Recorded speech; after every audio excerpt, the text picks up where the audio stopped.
untuk singkat untuk mempercepat waktu, kita berdoa di dalam hati saja ya. Kepada Kak ini silakan dipimpin doanya.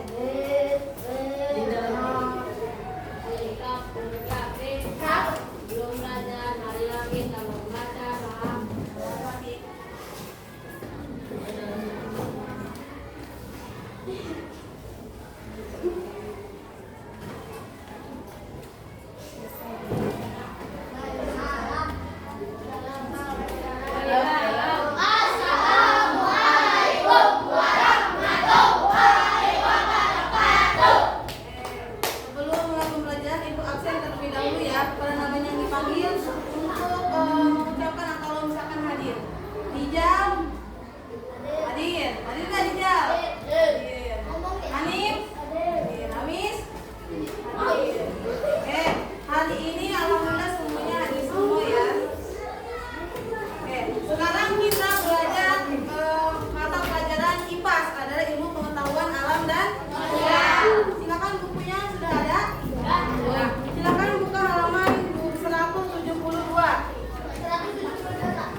Keanekaragaman hayati adalah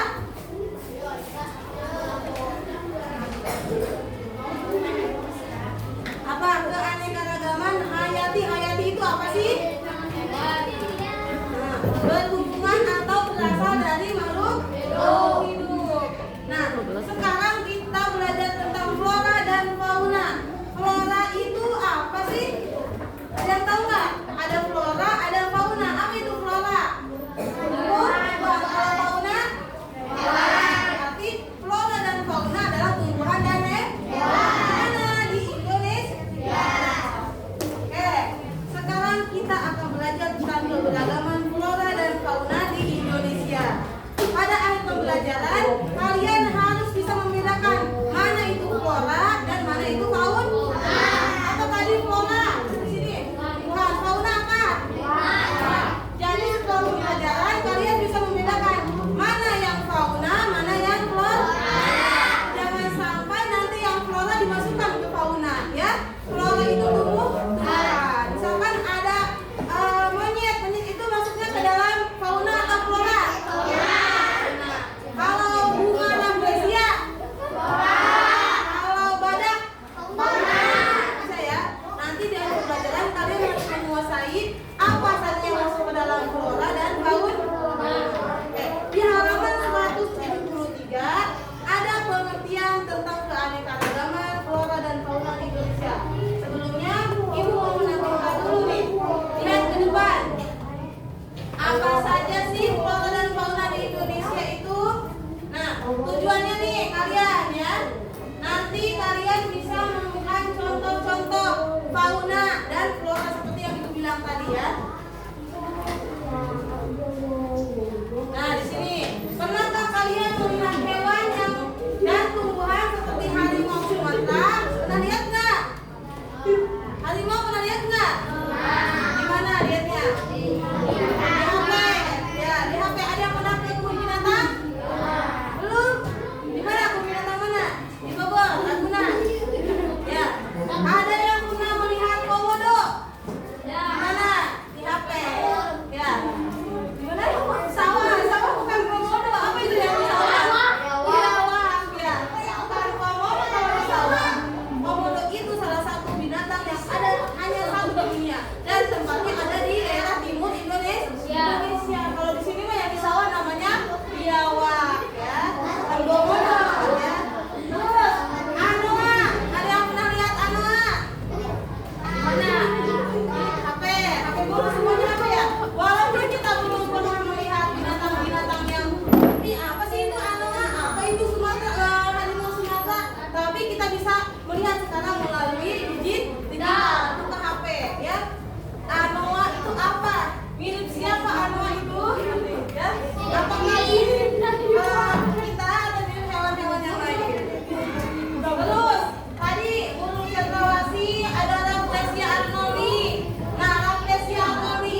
Jadi semuanya hampir ada di Indonesia. Ya, hal ini disebabkan apa tadi? Letak geografis Indonesia yang strategis, iklimnya tropis, serta wilayahnya memiliki banyak pulau. Ada yang tahu nggak Indonesia itu dilewati oleh garis apa? Garis khatulistiwa. Itulah sebabnya Indonesia memiliki iklim tropis, di mana tanahnya itu sangat subur. Maka kita harus bangga ada di Indonesia. Nah, flora dan fauna ini tadi seperti komodo dan biawak dengan sama tuh hampir mirip. Nah, Indonesia ini memiliki 3 wilayah. Ada wilayah barat, namanya Asiatis. Ada wilayah tengah, namanya Peralihan, dan wilayah timur, namanya Australia. Jadi ada 3 ya. Ada Asia, tengah, dan timur. Di mana sih itu yang di barat tuh? Mana yang bagian timur? Mana yang bagian tengah? Kita lihat nih di sini. Ada zona barat, tengah, dan timur. Nah, lihat nih. Di buku juga ada pada halaman 173 ada gambar-gambar flora dan fauna di masing-masing wilayah. Nih, yang garis ini ada garis warna oranye dan warna hijau yang membedakan. Ini merupakan wilayah bagian apa nih? Tahu nggak belah sini apa? Asiatis. Nah, berarti apa itu kan? Barat yang ini, tengah yang ini, timur. Ya, apa nggak alamat angin? Nah, ada apa aja tuh? Ada barat, timur, selatan. Emang cuma 4? Nah, banyak ya, ada gini. Apa nggak nih bisa kita bareng-bareng nyanyi? Barat, barat laut, utara, timur laut, timur tenggara, selatan, barat daya. Kita gambarkan seperti ini aja nih, ya. Di sini barat, di sini barat laut, utara, timur laut, timur tenggara, selatan, barat daya. Bisa nggak? Coba kita bareng-bareng ya. Itu sifatnya doang. Cuma tambahin sedikit-sedikit. Yuk, dari barat mulainya ya. Barat, barat laut, utara, timur laut, timur tenggara, selatan, barat daya. Bisa? Coba perempuan dulu. Ayo, 1, 2, 3. Barat, barat laut, utara, timur laut, timur tenggara, selatan, barat daya. Laki-laki, barat, barat laut, utara, timur laut,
tapi namanya walabi ya. Seperti kanguru, seperti kelinci tapi agak besar ya.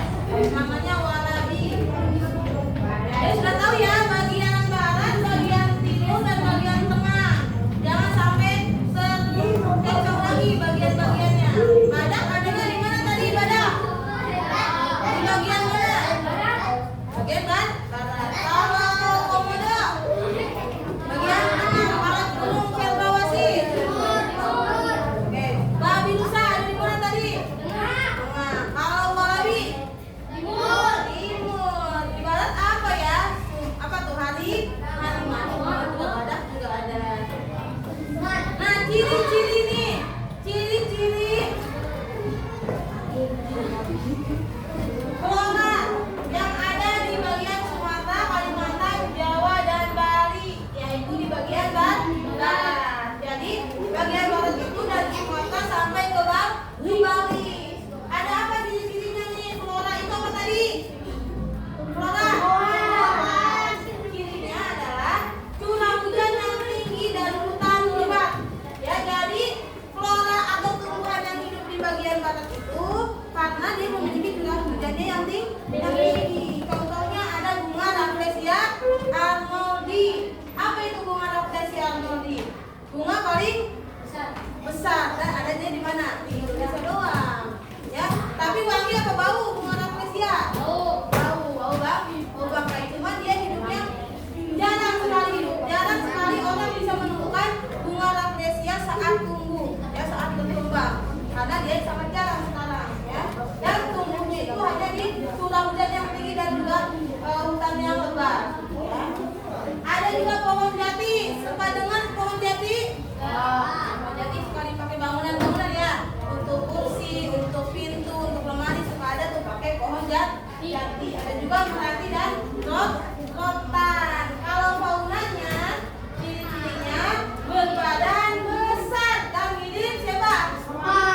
Tidak mirip dengan fauna di benua Asia seperti harimau. Jadi kalau bagian barat itu hewannya gede-gede ya, hewannya gede-gede. Hewan ya, jangan bukan manusia ya. Kalau di barat hewannya besar. Contohnya apa tuh tadi? Harimau, Sumatera. Ada apa lagi?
jaga lingkungan, jangan sampai lingkungan kita tercemar akibat ulah manusia nih, ulah kita nih. Jadi hewan-hewan nggak bisa tinggal lagi di hutan-hutan lebar. Nih caranya nih untuk menjaganya, tidak yang paling simpelnya, yang sering kita lakukan ini mah ya, walaupun udah dibilangin 10 juta kali juga tetap aja dilakukan, yaitu apa? Membuang sampah. Maka dari sekarang kalau kita sayang dengan negara ini, dengan keanekaragaman agama ini, kita stop, jangan buang sampah sembarangan, apalagi ke sungai. Ya, sedangkan di sungai itu banyak sekali habitat yang hidup di sungai, di air ya. Terus nih harus juga menanam pohon, jangan sampai nanti kalian sudah besar jadi pengusaha, tiba-tiba ada pohon tebang. Yang penting saya kaya, yang penting saya banyak uang, tapi tidak peduli dengan akibatnya. Apa akibatnya ketika kita menebang pohon sembarangan? Ya, banjir, hutan-hutan jadi gundul, nanti longsor, ya. Nanti akibatnya besar. Untungnya mah satu orang yang merasakan akibatnya mah banyak. Yang ketiga, mengurangi penggunaan plastik. Di sekolah biasanya sekarang sudah membiasakan untuk tidak menggunakan plastik. Kita bawa wadah dari rumah, ya. Udah dibiasakan belum? Di sini. Nah, nanti kita biasakan jangan sampai kita jajan-jajanan yang dari plastik es tuh ya. Minimal kita bawa wadah minum, bawa tempat makan dari rumah. Nah, itu salah satu cara untuk mengurangi penggunaan plastik. Yang keempat ada tidak memburu dan menangkap satwa liar. Nih, masih banyak nih, ya. Di daerah-daerah hutan masih banyak orang berburu. Entah berburu badak, ya diambil culaknya. Gajah diambil gadingnya, diambil juga culaknya. Ya. Itu kan salah satu kan itu keindahan Indonesia, kekayaan Indonesia, tapi sama orang-orang yang nakal malah diambil ya, ditangkap satwa tuh. Kulit harimau dijadikan buat mahal harganya. Kenapa mahal ya? Karena emang jarang. Kita sebagai orang Indonesia tidak boleh menangkap hewan satwa liar, kecuali yang hewan-hewan yang ada di kampung ya. Ayam cuma boleh karena banyak budayanya. Tapi kalau hewan-hewan endemik ini dilindungi, tidak sembarangan orang harus saya pengen punya di rumah ya, diambil lah. Ngambil maling, nyumputkeun,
Baby.